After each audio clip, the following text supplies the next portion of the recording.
House of Y'all was Popcorn's Cracking It's D. About to react to this video by Tommy NFG. It's titled The Most Evil Celebrities. Let's see who he has on here. Let's watch.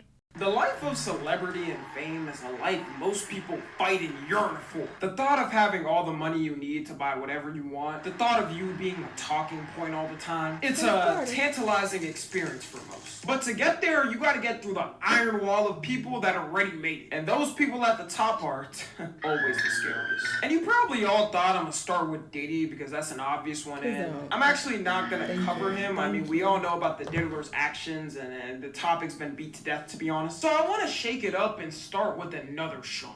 A Sean who has just as much power as Diddy. A Sean who is the exact same age as Diddy. A Sean whose career got carried by my one and only GOAT. What, you thought I was gonna go a video without blazing Kanye? Jay-Z. Now, how exactly is Jay-Z scary? Well, for one, with Jay-Z, he's ugly as shit. Like, how did a man who looks like the human embodiment of a cockroach somehow pull Beyonce? And their age gap is absolutely egregious too. 11 years? For reference, 11 years ago, I was 10 years old recording videos of me playing Roblox. And the worst part is that they started dating in 2001, so she was 20 years old and he was 32.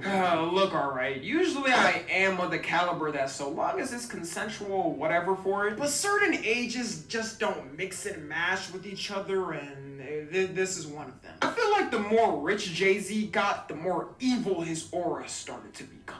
Like, ever since I was a kid, people were making Illuminati conspiracy theories on him. Conspiracy theories used to be going crazy on YouTube in the 2010s. And also, ever since I was a kid, he was always just known to be the richest rapper alive. And this man, just like Diddy, has the power to blacklist any artist at the click of a button. His record label, Rock Nation, has signed some of the biggest people y'all might have not even known are under it. Rihanna, J. Cole, Alicia Keys, DJ Khaled, Lil Uzi. I mean, this man is so powerful, he has the choice to pick who performs at the Super Bowl. One of the biggest performances in the world for any artist. And apparently it was only supposed to be for 5 years because the deal he signed with the NFL was in 2019. But they extended the contract recently to an unknown amount of time of him being able to pick who performs.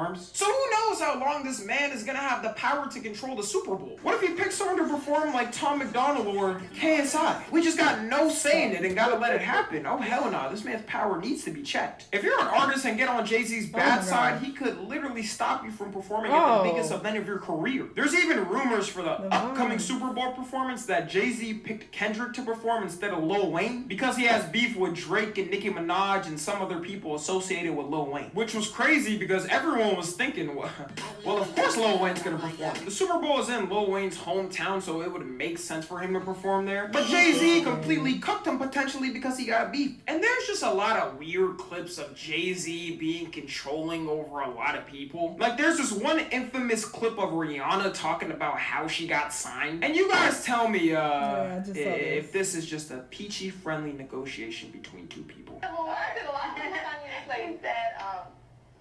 There are 2 ways to leave here, either through the door with the deal sign or through this window, and we're on the 29th floor. Keep in mind, she was 16 at the time. Like, what grown-ass man says this to a teenager? Even if we assume it's a joke, that's gotta be the worst time to make a joke. Yeah. It feels like one of those jokes that's supposed to be a joke, but in reality, it's actually not for the person saying it. And they just say it in a joking way. And Kanye, of course, is gonna speak about whatever's on his mind, and he's accused Jay-Z of trying to take him out, which would be real up if true. Like, this man basically produced his whole career. Jay-Z would be working a flash shift if it wasn't for him. And now recently on TikTok, there's been rumors that Beyonce is controlling the music industry and he's involved with it too. People are showing compilations of whenever an artist wins an award randomly, they decide to thank Beyonce. Even if they're not in the same music genre, they decide to, which makes it even weirder. Like, why is country artists thanking Beyonce? So the rumor is that Jay-Z has so much power over people's music careers. The artist thanks Beyonce just to stay in his good graces, or the more harsher theory is that she's literally making them say thank you. People are so goofy. The people that I've seen shown who said thank you to Beyonce, literally Beyonce has worked with them or helped them in some type of way or provided some type of inspiration. Shaboozey definitely has Beyonce to thank. Let's be clear. Beyonce's the reason why I even got put on Shaboozey. Okay? So, yeah. To not get blackballed. And I just want to say, while this video is still going on, I want to thank Beyonce. Not just for being an inspiration to me. And then he goes and thanks her. Her music has elevated beyond what the human mind can comprehend, and it's great to...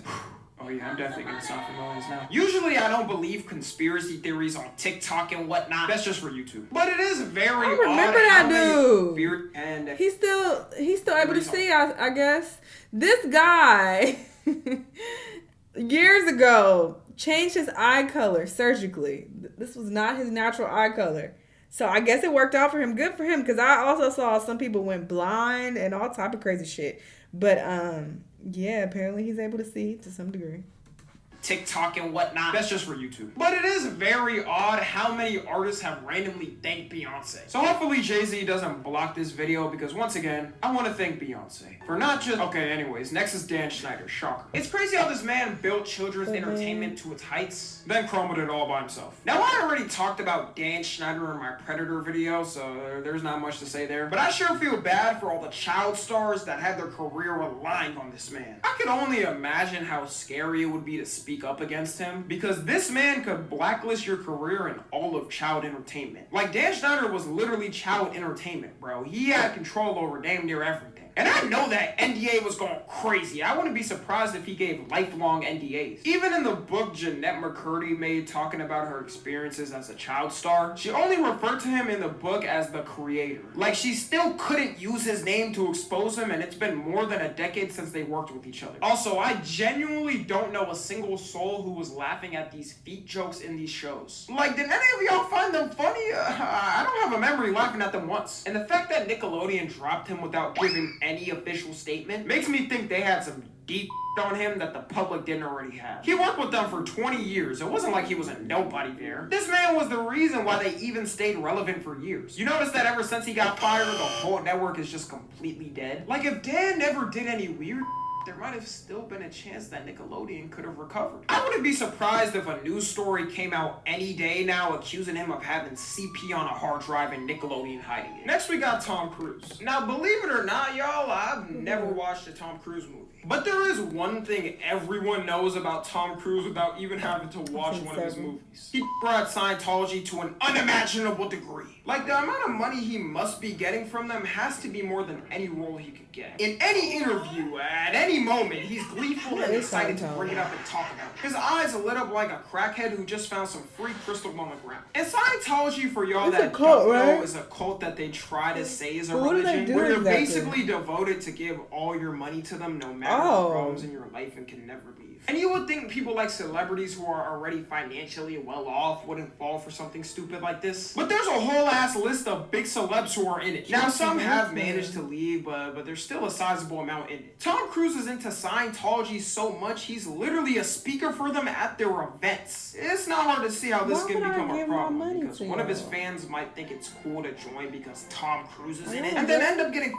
brainwashed and stuck in it. And you can technically leave, but they do like to typically spy on people who leave, finding their address, going through their mail, and watching them at work. And honestly, that's the main reason I added him in this video. I really don't know else about him. I feel like if he just catches me in the eyes and starts yapping about Scientology, I'll have no escape. I'll just be put in a Scientology spell and be forced to give all my money to them until the end of time. And last, we got Kris Jenner. Kris Jenner is what we call the clan leader of the Kardashians. Not to be confused with another clan, but I've heard they have similarities. This woman is single-handedly in charge of boosting the career of all of her kids. Our first hint of her evilness is the amount of pics she got with Diddy. I feel like that's a good assessment to tell how evil a celeb is based on how many Diddy pics they have. And as you can see of me, I have 0 pics with Diddy pop up. I told you guys I was a good guy. Kris Jenner runs her family like a degenerate businessman. The biggest rumor is that she was involved in leaking the naughty tape of her daughter. It starts off as Kim K makes the tape with Ray J. And for the kids that don't know Ray J, or maybe even about this incident, you know those earbuds Raycon that YouTubers get sponsored in every video? Yeah, he made those. Anyways, Kris Jenner helps him and her make up a contract to sell the tape off. Then the tape drops and everyone goes crazy over what's happening. And the tape coincidentally drops a couple months before their show Keeping Up with the Kardashians drops. The show that made them famous. Like, without this show, we would literally not know them. The only other link to fame they had was that her father was OJ's lawyer. So the rumor is that Kris Jenner used all the publicity from Kim's tape to make her family famous. As a business person,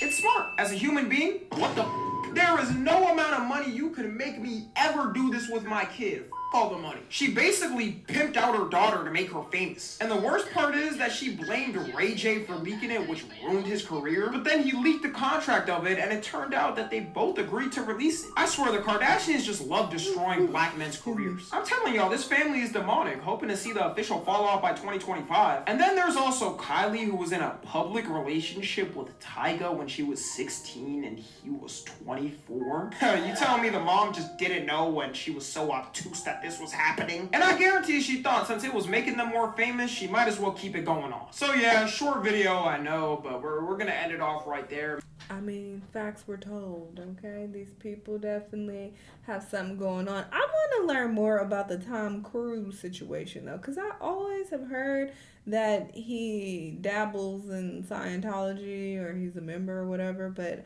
I've never really known the extent of that cult. I didn't know you have to give your money away. Like, what are the conditions? I'm very curious why anyone would do that. Do they drug them first? I don't know, but I'm interested.